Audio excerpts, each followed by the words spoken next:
As you wake, the tadpole squirms in your skull. Other than the infection, you're more or less intact. A miracle, given everything you've been through, but it'll all be for nothing if you don't find help soon. The tadpole is a death sentence, and the clock is ticking. You need a cure.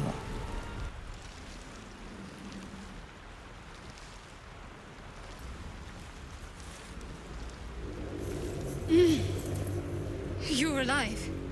I'm alive. How is this possible? I remember the ship. I remember falling.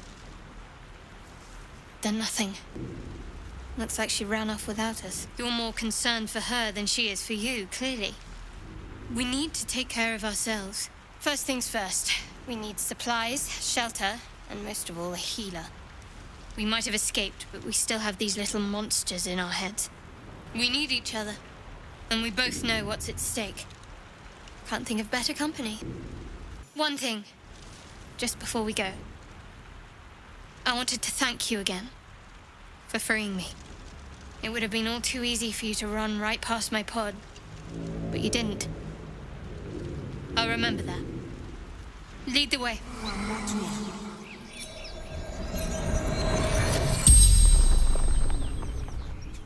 The corpse regards you lifelessly. Chased ill. Brains chased me. Ellie. Fisherwoman. Ultra. Upriver. Too far. Hurry! I've got one of those brain things cornered.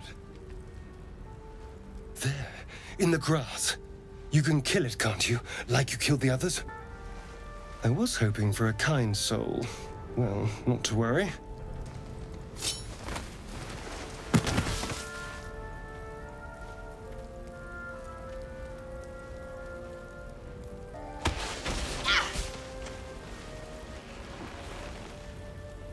I saw you on the ship, strutting about whilst I was trapped in that pod.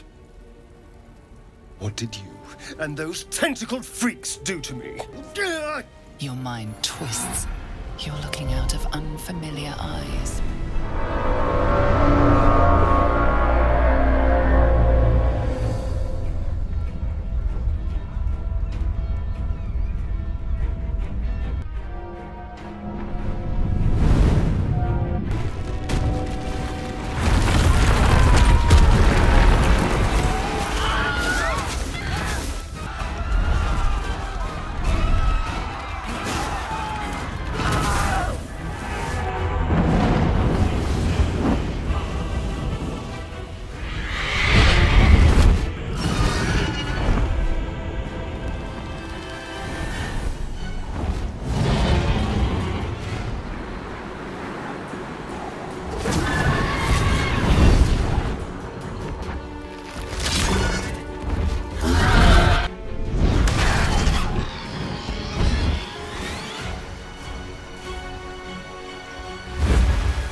Try to hold the memory, but it fades to the worm.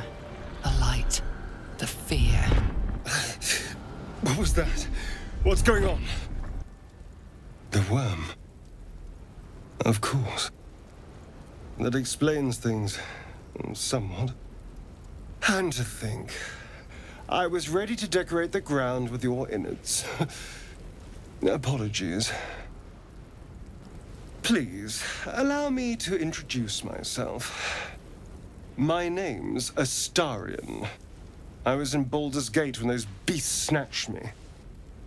So, did you learn anything about these worms while wandering the ship?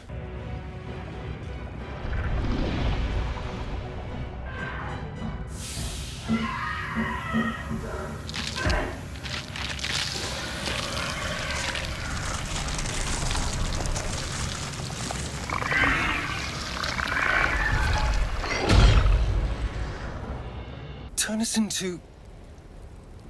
Ha! course it'll turn me into a monster. What else did I expect? Although, it hasn't happened yet. If we can find an expert, someone that can control these things, there might still be time. You know, I was ready to go this alone, but maybe sticking with the herd isn't such a bad idea. And anyone that can crash a mindflayer ship and walk away seems like a good person to know. All right, I accept. Lead on. You approach the dying monster. This is the thing that abducted you. You could end its life here and now, if only you didn't feel compassion. Compassion. You can't move, can't think. Thinking is mercifully done for you. It will be a joy to serve, to die for it an honor. It's possessing your mind, forcing you to love it, but then the feeling slips. The creature's mind seems to focus elsewhere. The monster lies exhausted, defeated. Its eyes, wet orange pearls, radiate malice.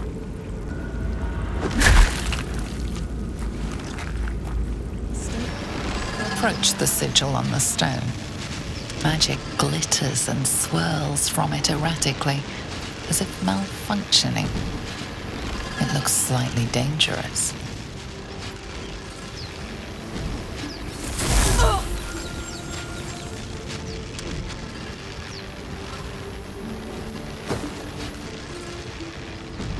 A hand? Anyone?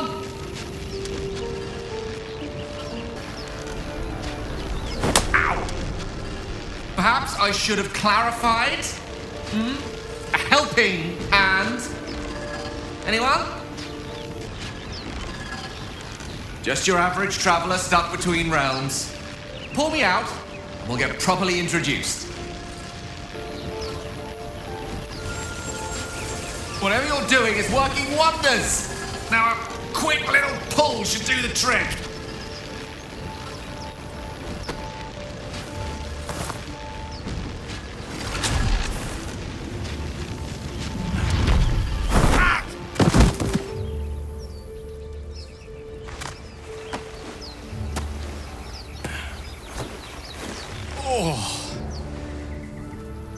Hello. I'm Gale of Waterdeep. Apologies. I'm usually better at this. I didn't exactly memorize my cephalopodian banishment spells last night. Wasn't the best prepared for an attack by squid. Say, but I know you, don't I? In a manner of speaking. You were on the Nautiloid as well. I don't know what transpired exactly, but the ship broke into pieces and I suddenly found myself in freefall. As I was plummeting to certain death, I spied a glimmer quite near where I estimated my body to impact with less than savory propulsion. Recognizing this glimmer to be magical in nature, I reached out to it with a weaving of words and found myself on the other side, as it were. Here you stand, so who am I to argue? Still, swashbuckling heroics aside, I have the unfortunate suspicion your survival is still very much in jeopardy. Back on the ship, you too were on the receiving end of a rather unwelcome insertion in the ocular region. Were you not?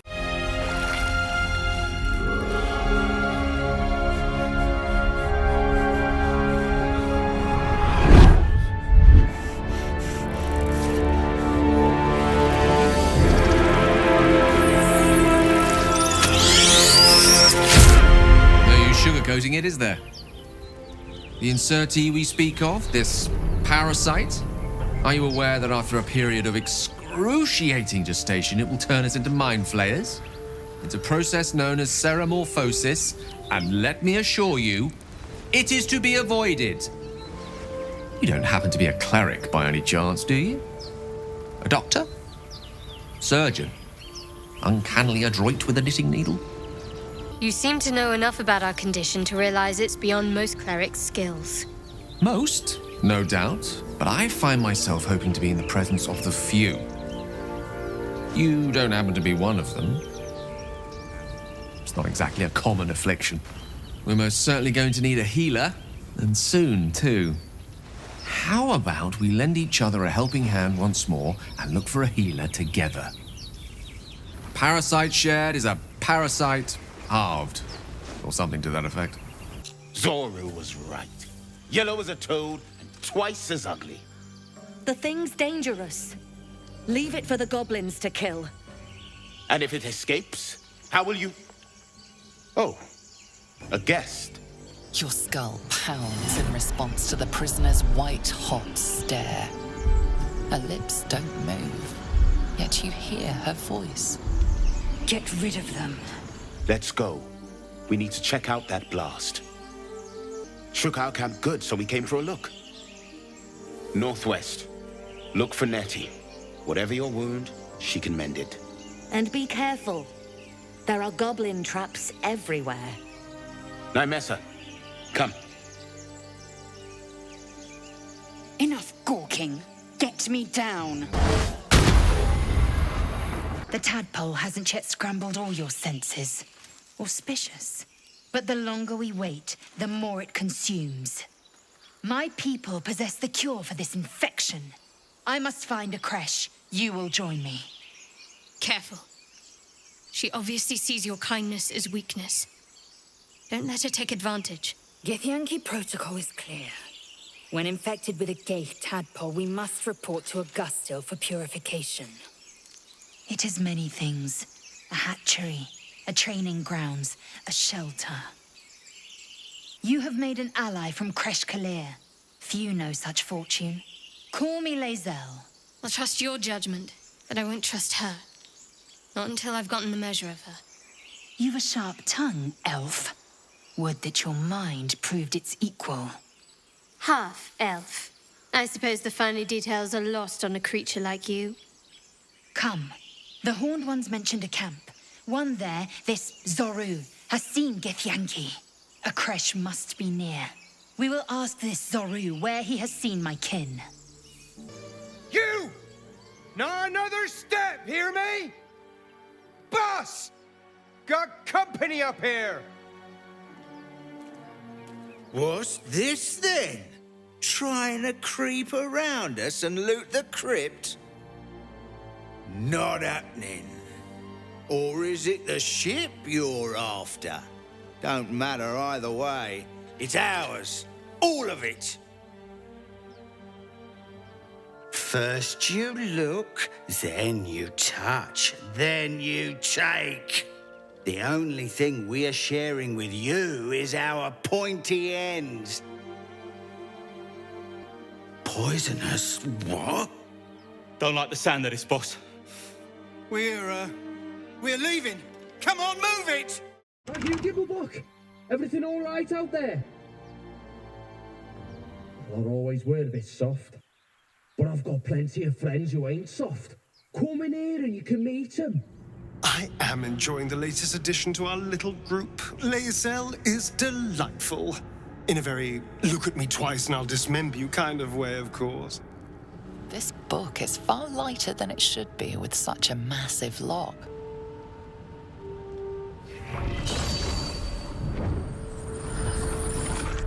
The tome does not take kindly to your tampering.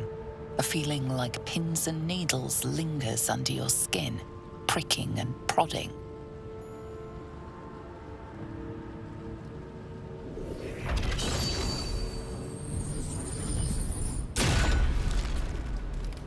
As the lock opens, a loose page comes with it. Magic pulses from the parchment. What was once script is now an obliterated scrawl. You have a sense these are names, a list. These are the names of gods, once lost but now restored after the Second Sundering.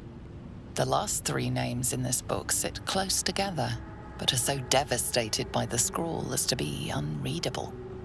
Entire pantheons have dwindled and been reborn, silently recorded by this book.